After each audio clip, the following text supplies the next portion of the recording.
해와 달이 다하고 중생업이 다해도 우리는 둘이 아닌 불의의 진리, 이 나라 밝게 비춘 평화의 불, 남과 북이 하나 되길 소원하오며 무명 번뇌 모두 태운 모든 중생들 평화 열반 이루도록 발언하나이다.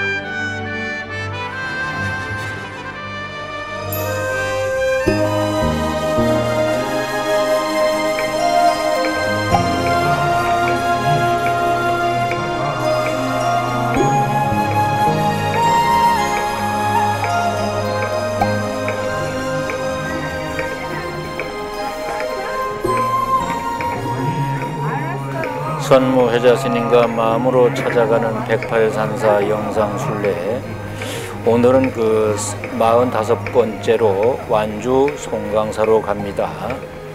전라남도 송강사와 이름이 같습니다. 백두대간이 남서쪽으로 기세를 떨친 곳에 전라북도 완주군 종남산이 있습니다. 송강사는 그 산 동남쪽 끝자락에 있습니다. 전하는 바에 따르면 종남산 남쪽에 영험 있는 샘물이 솟아나 그 옆에 절을 짓고 백년사라고 했다고 합니다. 송강사가 역사 기록에 처음으로 등장하는 것은 통일신라 말에 보조 최징선사가 설악산 억성사에서 수행하다가 선법의 요체를 구하러 중국에 유학을 가던 길에 백년사가 영엄 도량이라는 소문을 듣고 이곳에 잠시 머물렀다고 합니다. 최징선사는 귀국해서도 전라남도 가지산 보림사와 종남산 백년사에 번갈아 거주하면서 도의국사의 선법으로 널리 교화했다고 합니다. 이때 최징선사는 백년사를 선종의 종치에 따라 송강사로 개칭했으며 그 이래로 송강사는 사세를 면면히 이어왔습니다. 고려 중기 대각국사 의천스님이 중국 송나라에 유학하고 돌아와 천태종을 청종하자 사명을 백년사로 다시 고치고 천태종에 귀속했다고 합니다. 보조국사 최징이 점지해 두었던 터는 1622년부터 공사를 시작하여 이듬해에 7칸 정충의 대웅전을 건립하였고 선종 대가람으로 사액되었다고 합니다. 그 후 명부전, 천왕전, 나한전, 일주문 등이 연이어 신축됨으로써 세 번째 중창되었다고 합니다. 그 후에도 여러 번 중수가 있었다고 합니다. 송강사 대웅전 중수 상량문에 따르면 5번째 중건은 전라도 순찰사, 전라도 관찰사, 전주 부윤 등이 지원하여 2층 구조로 지어진 대웅전을 49일 만에 허물고 53명의 장인이 7개월 만에 단층 대웅전으로 다시 건립했다고 합니다. 송강사의 가장 유명한 불상은 대웅전에 진흙으로 조성한 석가열애상, 약사열애상, 또 아미타열애상 등 세 분의 부처님으로 조선시대에 조성된 불상 가운데 가장 큰 3세 불상으로 유명합니다. 송강사 범종은 숙종 42년에 조성되어 광주 무등산 중심사 대웅전에 봉안되어 있다가 어느 시기인지 확인할 수 없지만 송강사로 옮겨져 현재에 이르고 있습니다. 대웅전에는 3전패가 있는데 당시 왕과 왕비 그리고 세자의 만수무강을 기원하기 위해 만든 것으로 부처님 명호를 기록한 불패와 구분하기 위해 삼전화를 위한 것이기 때문에 삼전패라고 합니다. 송강사의 종루는 아주 특이합니다. 일반적으로 종루나 종각이 사각형으로 지어지는 데 반해 송강사 종루는 보궁에 주로 채택되는 십자형이라는 점에서 독특합니다. 보물 1244호로 지정되어 있습니다. 백제 땅 부드러움 품은 진묵대사 법력이 흠뻑 배인 시장기도도량 송광사 보조국사 불법 홍포 점지하고 후인 원형 모아 법등 밝히니 공간 배치 자연스럽고 전통적인 정원 분위기 자아내는 장엄하지만 아늑한 절, 국난미리 예견하는 국내 최대 자불 조소 삼존불, 소현세자 복림대군 무사기환 발언하는 아비의 애틋한 잔정, 호국 이민 기원하는 국왕의 거룩함이 깃들어 있다. 수없이 많은 국난이 있을 때 나라의 어려움 알리려 흐르는 땀, 아미타열의 부처님의 눈물이던가 돌땀을 양계로 단 일주문, 각도 따라 달리 보이는 얼짱 몸짱, 흙으로 빚은 소조 사천왕님, 아짜형 누각의 백미 범종가, 지장보살 시황상 영엄 뛰어난 국내 3대 지장기도 도량, 병자 호란 때 전주 사고 지키기 위해 승군 배치하여 교육시킨 민족의 역사적 영료 함께한 호국도량, 누구나 쉽게 다가갈 수 있는 성지 완주 송강사.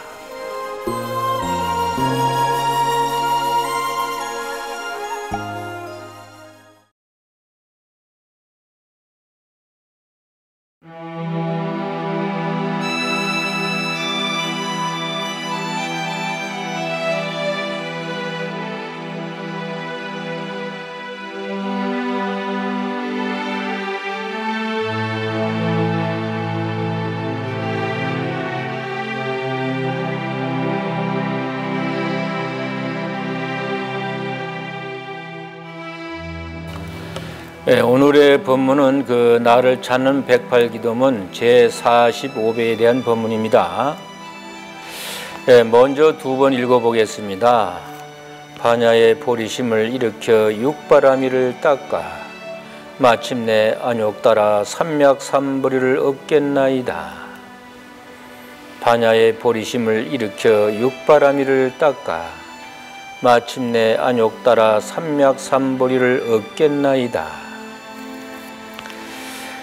이번 법문은 육바라밀에 대한 법문이죠.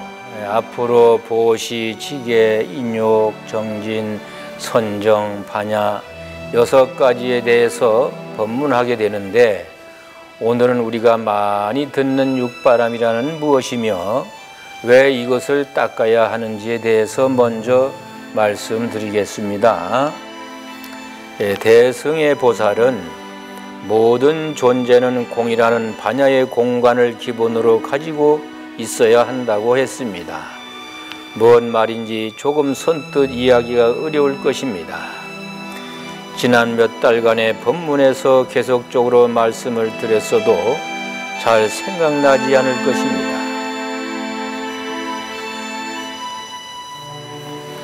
절에서 법문을 들을 때는 귀에 쏙쏙 들어오다가도 집에 가자 하고 일주문만 나서면 금방 잊어버리는 것이 보통입니다. 한두 번 들어서는 금방 잊어버리는 것이 보통이니 괜찮습니다만, 그래서 법문은 자꾸 들어야 하고, 부처님도 한 번 했던 법문을 여기서도 하고 조금 바꾸어 저기서도 하곤 했습니다. 그래서 경전에 보면 중복되는 것이 많습니다. 어쨌든 법문을 자주 들어야 합니다. 한 번 들어서 단번에 알아듣는다면 더 좋겠지요.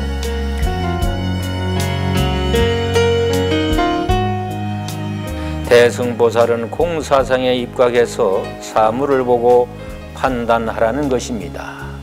즉, 공사상이라는 것은 색즉 시공, 공즉 시색을 실현하라는 것입니다.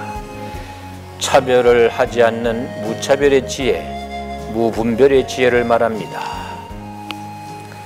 지난번에 이야기했던 그 윤회와 해탈, 중생과 부처, 생사와 열반, 또 번뇌와 열반, 출가와 재가, 좋은 것과 싫은 것 등등 이런 그 이분법적인 사고방식, 서로 대립하는 것으로 보이지만 실제로는 같은 것이라는 것이 바로 무차별의 지혜인 것입니다. 이것이 바로 반야의 공간입니다. 번뇌도 없고 보리도 없는데 무엇을 찾고 무엇을 버린단 말인가 하는 것이 바로 공사상입니다. 번뇌도 공이요 보리도 공인데 번뇌는 버리고 보리를 구한다는 것은 틀린 말입니다. 중생도 공이고 부처도 공인데 중생을 떠나서 부처가 된다는 것은 허망한 이야기라는 것입니다. 내가 옳다고 믿는 것도 옳은 것이 아닐 수 있고 내가 틀리다고 믿는 것도 틀린 것이 아닐 수 있습니다. 분별심을 가지고 보면 한쪽만을 보게 됩니다. 진리를 볼 수가 없습니다. 나는 내가 필요 없어서 버리는 물건이지만 다른 사람에게는 필요한 물건이 될 수도 있습니다. 정말로 필요 없는 물건이라면 어느 누구에게도 필요가 없어야 하지요. 그러나 내게는 필요 없고 남에게는 필요한 것이 될 수 있다는 것은 어디까지나 필요하다, 필요 없다 하는 것은 나 중심으로 생각하는 것입니다. 여기에는 편견과 차별이 있는 것입니다. 내가 보기엔 꼴 보기 싫은 사람도 그 사람 집에서는 귀한 사람일 수도 있습니다. 나라는 개별적 존재에 한해서 그 사람은 꼴 보기 싫은 사람이지 다른 사람은 그렇지 않을 수 있기 때문입니다. 이렇게 분별심이나 차별심이 있으면 그 어떤 보살도를 구할 수가 없다는 것입니다. 수행의 결과를 얻을 수가 없다는 것입니다. 이것이 한꺼번에 버려진다면야 말할 나위 없이 좋겠지요. 그런 분도 있을 수 있습니다. 그러므로 현재의 내가 판단하고 보는 것은 언제나 틀릴 수 있고 다를 수 있기에 나만이 옳다는 것은 있을 수가 없습니다. 왜냐? 나는 차별심, 분별심을 가지고 판단하기 때문입니다. 이런 것은 그 선악의 판단에도 마찬가지입니다. 내게는 선이지만 남에게는 악이 되는 것이 많습니다. 일본의 경우 임진왜란을 일으켜 자기 나라에는 이익이 되었지만 조선은 전쟁으로 인해 엄청난 피해를 입은 악이었습니다. 전두환 전 대통령의 경우 백담사에서 받아주었습니다. 이때 많은 사람들이 불교를 욕했습니다. 왜 그런 사람을 부처님 도량에 받아주느냐고. 그러나 불교는 차별하지 않았습니다. 자장율사가 중국 오대산에서 문수보살을 칭견하기 위해서 그렇게 기도를 하여도 현신하지 않아서 못 만났고 다시 귀국하여 태백산에서 자신을 찾아온 허름한 옷을 입고 망태기에 죽은 강아지를 담고 있는 사람이 자장 있는가 하고 부를 때 시자의 말을 듣고 쫓아버리고 말았지 않았습니까? 문수보살은 죽은 강아지를 털어내자 금세 사자로 변하여 타고 가면서 아상을 가진 자가 어떻게 나를 볼 수 있나 하였답니다. 눈앞에 나타난 문수보살을 보지 못하고 허름한 옷을 입은 사람은 거질 것이라는 생각이 결국은 문수보살을 못 만나게 된 것입니다.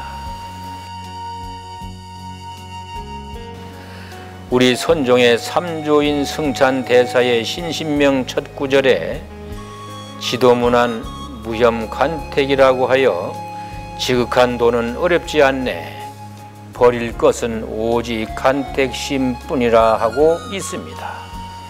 바로 우리가 도를 구할 때, 즉 깨달음이나 진리를 구할 때 이것저것 구별하고 선택하고 고르고 하는 것만 버리면 된다고 하였습니다. 고른다는 것은 벌써 나쁜 것과 좋은 것, 옳은 것과 그른 것들로 나누어진다는 것입니다. 그런 차별심으로는 백날 공부해봐야 소용이 없다는 것입니다. 반야의 보리심을 일으켜 육바라밀을 닦음으로써 안욕따라 삼맥삼보리를 얻을 수 있다고 하였습니다. 근데 안 고를 수가 있나? 우리 세상 중생들은 마트에 가도 뭐 좋은 거 나쁜 거 골라서 먹잖아. 중생심이다. 어쩔 수 없는 거야. 근데 공부하는 사람은 그런 마음을 다 버려야 되겠지만은, 모든 보살 마하살이 궁극의 깨달음을 얻고자 한다면 마땅히 육바라밀을 닦아야 한다. 왜냐하면 아난다여 육바라밀은 보살 마하살의 어머니로서 모든 보살을 낳기 때문이다. 아난다여 만약 보살 마하살이 육바라밀을 닦는다면 모두 궁극의 깨달음을 얻으리라. 육바라밀은 모든 부처님의 진리가 담겨있는 그 이루다 함이 없는 법의 곡간이니 시방의 모든 부처님이 현재 설법하는 것은 모두 육바라밀의 곡간으로부터 나온 것이며 모든 불제자들 역시 육바라밀을 통해 열반을 얻을 것이다 라고 대품 반야경에서 부처님은 말씀하셨습니다. 바라밀이라는 것은 반야 바라밀, 육바라밀, 마하반야 바라밀 등과 같이 사용하는데 그 피아니 세계에 도달한다는 것입니다. 우리가 발을 딛고 있는 이 차안이 아니라 저 건너 깨달음의 세계, 행복의 세계, 열반의 세계로 건너간다는 것입니다. 이것을 한자로 하면 도피안이라고 합니다. 우리나라의 철원에 도피안사가 있죠. 보시바람이라 하면 보시로서 저 건너 피안의 세계로 간다는 것입니다. 이 소승이 제가 머물고 있는 우리 수락산 도안사도 법도자 언덕안자입니다. 법의 저 언덕이 이른다. 피안의 세계로 이른다는 거, 피안의 세계로 한다는 얘기죠. 도안사가 바로 피안의 세계입니다. 그래서 절 이름도 그렇게 도피안, 도안사, 피안에 이르는 절이라는 의미가 있습니다.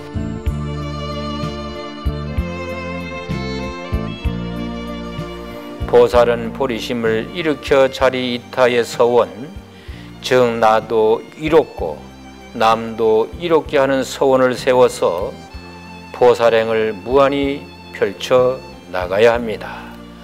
그래서 대승불교의 가르침은 즉 자리 이타행, 나도 이롭고 너도 이롭고, 그래서 우리는 함께 여러분들이 그동안 비가 오나 눈이 오나 바람이 부나 더우나 추우나 한 달에 한 번씩 삼천리 금수강산 방방곡곡에 있는 108산사 성지를 찾아서 108불공을 올리고 108배를 하고 108번뇌를 소멸하면서 108잡이 나눔 선행공덕을 쌓아가면서 이 108염주를 만들어가는 인연공덕을 쌓아가지 않았습니까? 바로 여러분들이 육바라밀을 행하는 보현보살님들이 바로 108산사 회원 여러분들입니다. 일신광명 지극정성. 다시 한번 읽어보겠습니다. 반야의 보리심을 일으켜 육바라밀을 닦아 마침내 안욕따라 삼맥삼무리를 얻겠나이다. 반야의 보리심을 일으켜 육바라밀을 닦아 마침내 안욕따라 삼맥삼보리를 얻겠나이다.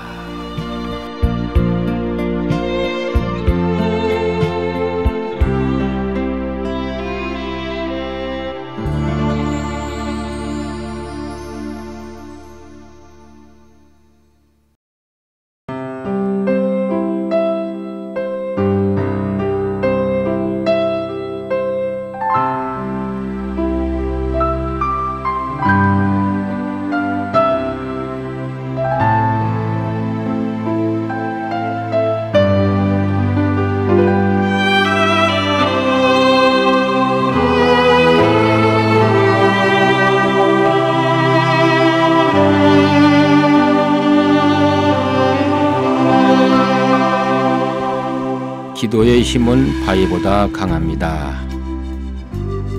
기도는 힘들고 바쁜 세상에서 가장 유안을 얻는 일입니다. 진심으로 기도를 하게 되면 마음이 평안해집니다. 참여하는 마음이 우러나게 됩니다. 스스로를 낮추게 됩니다. 그리하여 자신의 성품을 되찾게 됩니다. 그저 남이 장에 가니까 나도 덩달아 장에 가듯이 기도를 해서는 안 됩니다. 간절히 원하는 마음이 동반되어야 합니다. 불교에서는 이것을 원력이라고 합니다. 마음의 힘은 강합니다. 기도의 힘은 더 강합니다.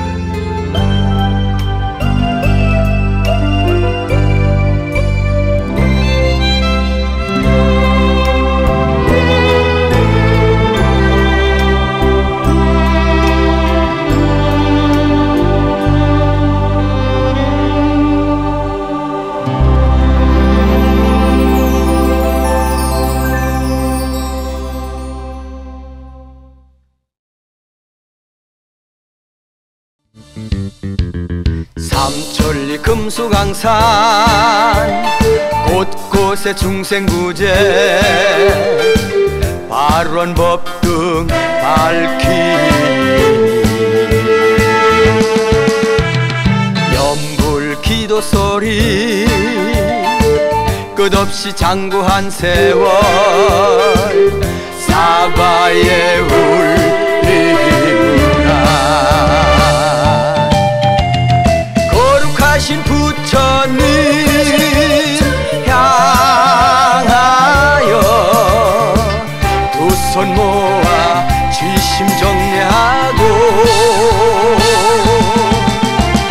정경 도량에서 바른 불자 서원하며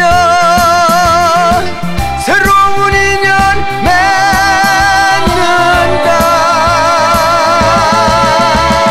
108산사 찾아 108배 하며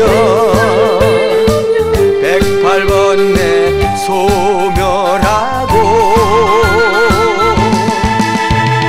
108영주 만들며 인연 공덕사가니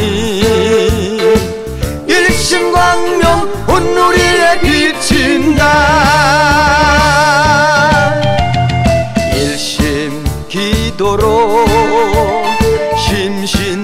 심신다지니 광명의 빛으로 응답하고